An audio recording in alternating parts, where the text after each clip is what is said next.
یہ بہت پیچیدہ سوال ہے. اعلیٰ حضرت ایک ایک شعر میں یا تو جیومیٹری کی بات کر رہے ہیں، یا سائنس کی بات کر رہے ہیں، یا معراج کی بات کر رہے ہیں، یا فقہ کا مسئلہ بتا رہے ہیں، یا حدیث سمجھا رہے ہیں، یا قرآن کی آیت سمجھا رہے ہیں. ایک ایک شعر کے اندر کئی سبق دیے جا رہے ہیں. کمان امکا کے جھوٹے نکتوں، تم محیط کی چال سے تو پوچھو، محیط کی چال سے تو پوچھو.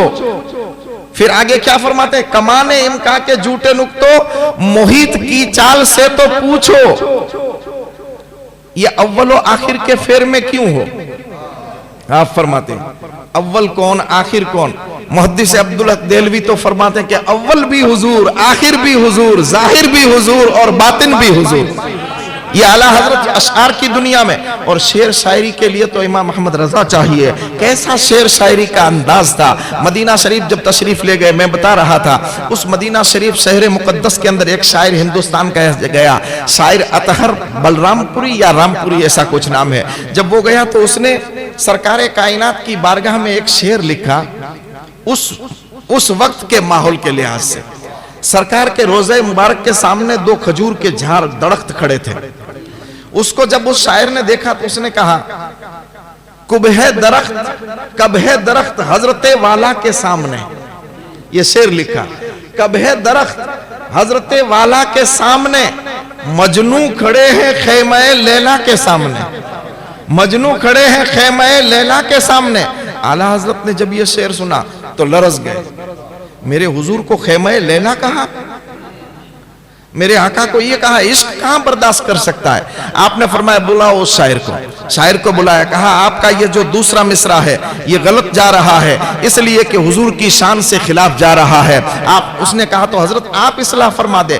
آپ نے فرمایا کب ہے درخت، کب ہے درخت روزے شہ والا کے سامنے.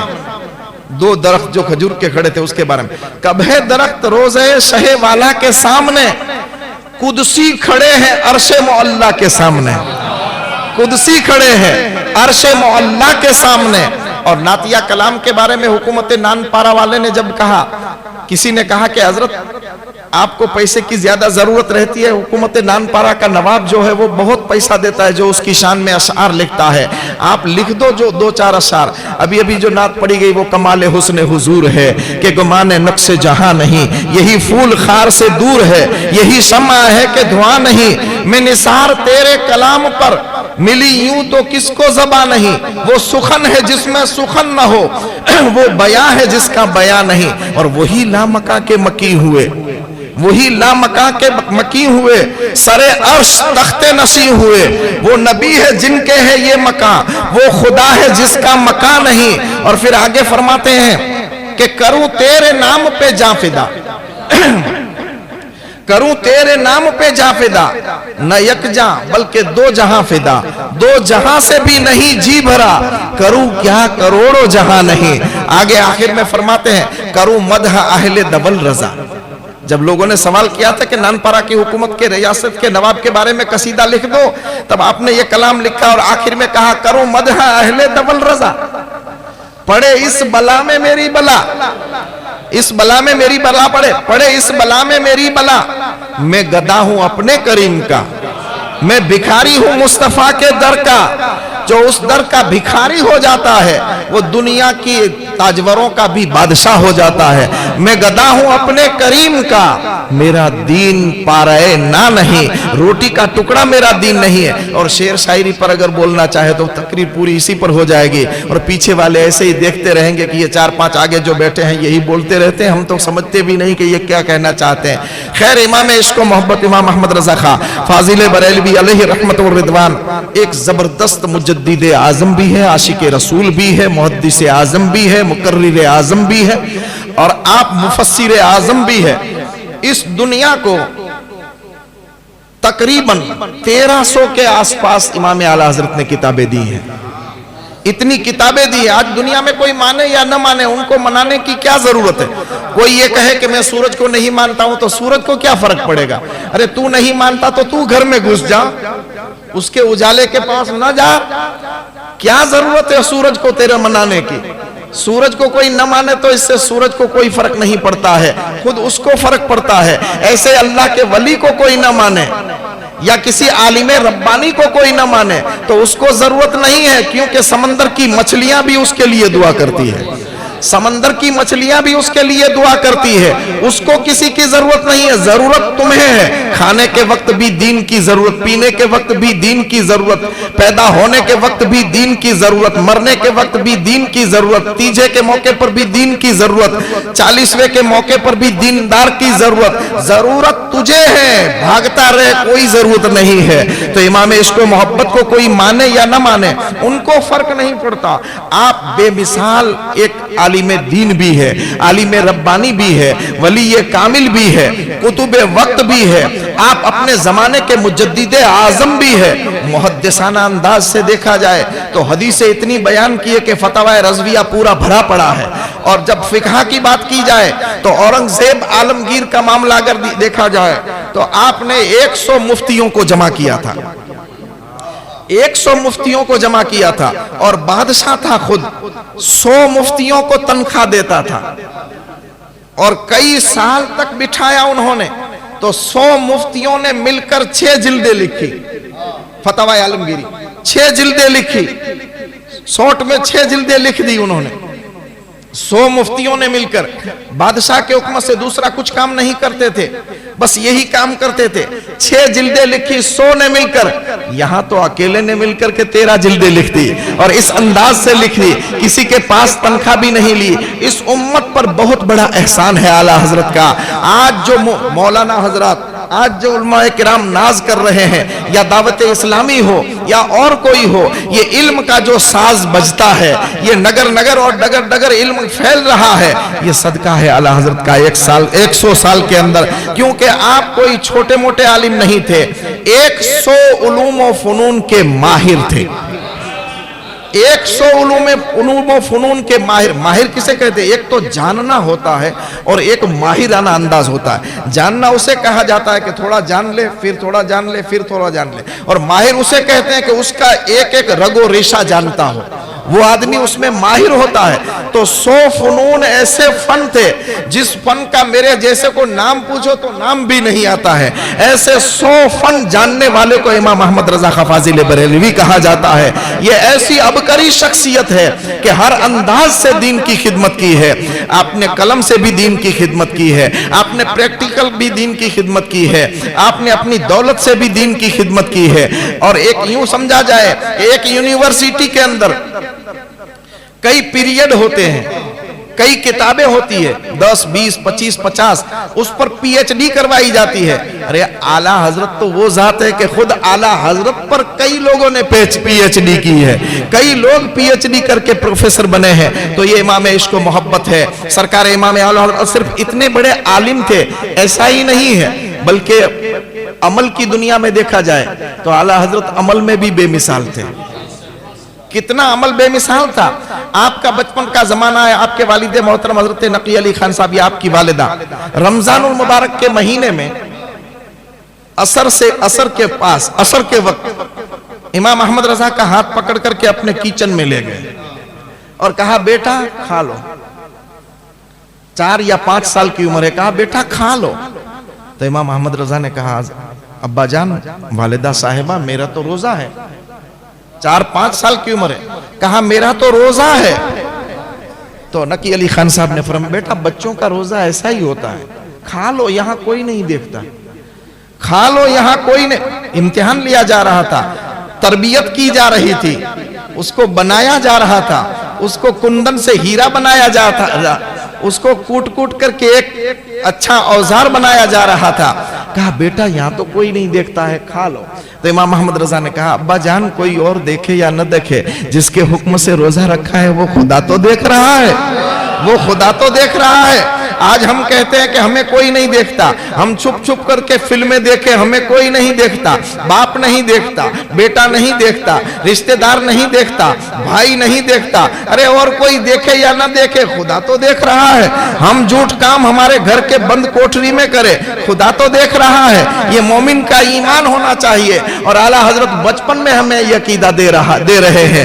ایسا امام احمد رضا کا عمل بھی ایسا تھا، اور آپ کی جوابات بھی ایسے تھے۔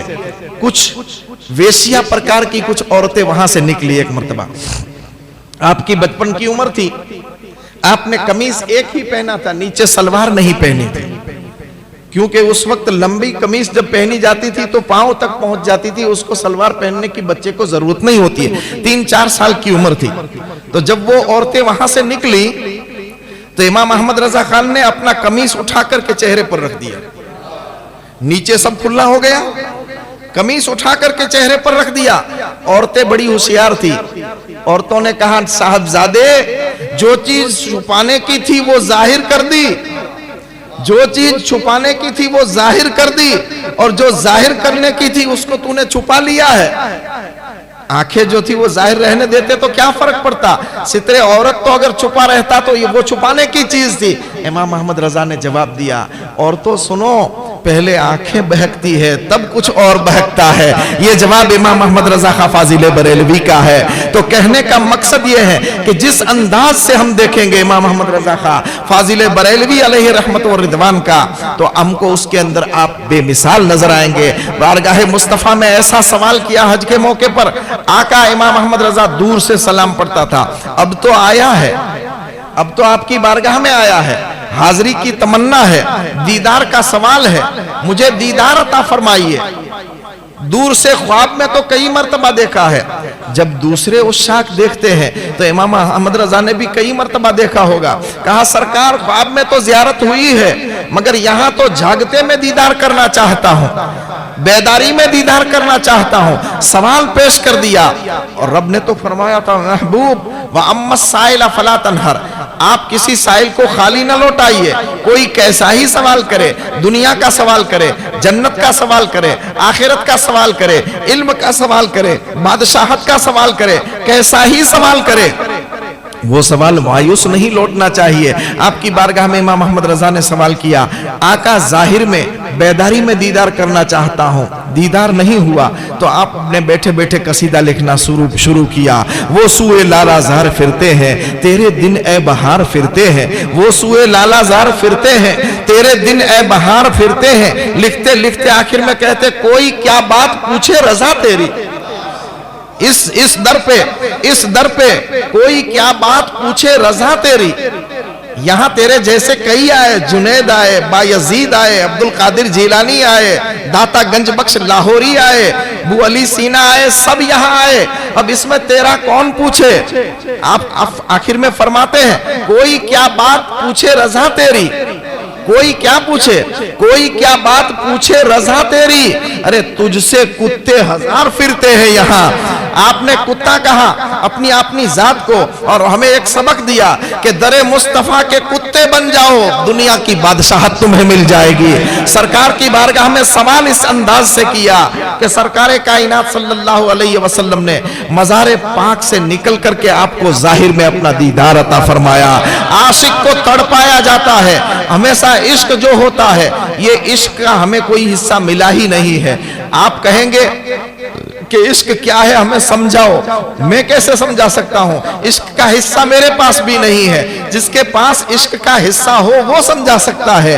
بلال حبشی سے پوچھو کہ عشق کیا ہے، صہیب رومی سے پوچھو کہ عشق کیا ہے، اور ویسے کرنی سے پوچھو کہ عشق کیا ہے، حضرت امام برائی سے پوچھو کہ عشق کیا ہے، حضرت امام احمد بن حنبل سے پوچھو کہ عشق کیا ہے، غوث اعظم سے پوچھو کہ عشق کیا ہے، حضرت منصور سے پوچھو کہ عشق کیا ہے۔ کسی نے سوال پوچھا تھا کہ اے منصور بتاؤ تو صحیح عشق کیا ہے، آپ نے فرمایا کہ عشق یہ ہے کہ تو آج بھی دیکھے گا، کل بھی دیکھے گا، پرسوں بھی دیکھے گا۔ اس نے کہا یہ کوئی جواب ہوا؟ آپ نے کہا آج بھی دیکھے گا، کل بھی دیکھے گا، پرسوں بھی دیکھے گا۔ اس دن کیا ہوا؟ حضرت منصور کو سولی پر چڑھایا گیا، اس دن یہ دیکھا، یہ عشق ہوتا ہے، یہ عشق ہوتا ہے۔ رب نے منصور کا امتحان لینا چاہا تو حضرت منصور نے جواب دیا اگر مالک یہ چاہتا ہے کہ منصور سولی پر چڑھ جائے تو پھر منصور کو کوئی اعتراض نہیں ہے۔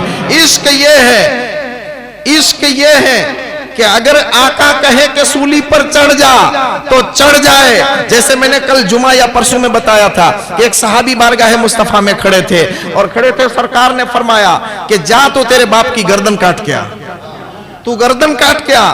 وہ صحابی دوڑتے ہیں،